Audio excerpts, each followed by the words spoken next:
Okay, so we're right here at the end of her feed. A couple things. Notice she has a bib on now.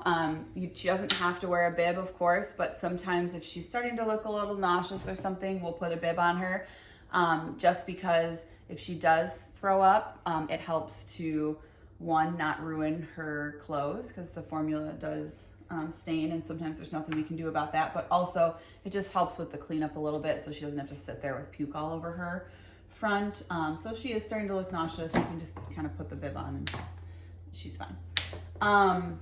So at the very end of the feed, this formula is really thick, so I still have a little bit more formula to get up. So all you're gonna do is, I just kind of like scrape the bottom of it with and turn it on an angle.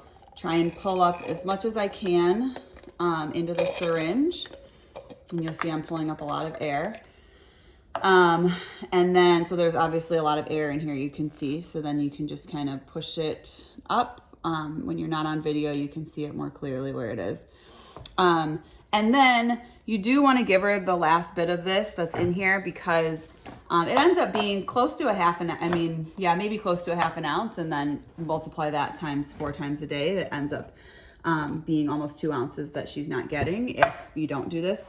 So what you do is you're just gonna spray about, there you go, sweetie. Okay, Patricia, there you go. You're just gonna spray about 5 milliliters. So we're up to 25, so you'll spray down to the 25 milliliters in. Just give it a little bit of a light swirl to get some of the formula up. I know, sweetie. I'm gonna read with you in just a second. And then that way, now it's a little bit looser, so it's easy to pull it up.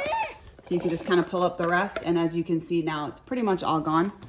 And so this will be the last little bit that we give her before we are done with this feed. And it's been about 16 minutes, so we're right on time. I can show you one more time how to do this. Oh, you got your alligators. What do they do? What do the crocodiles do? So again, what you're going to do is make sure that there's no air in here. Pull up the big one. Make sure the little one's closed. Stick it in. Hold it together. Good job. And then you're going to unclamp.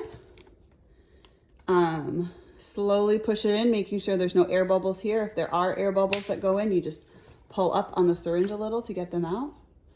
And just kind of slowly push it in. At the very end, since there's water in it, it makes it a little looser. It's easier to go down, so you can go down as far as you can until the air bubbles start. I'm going to stop right about there.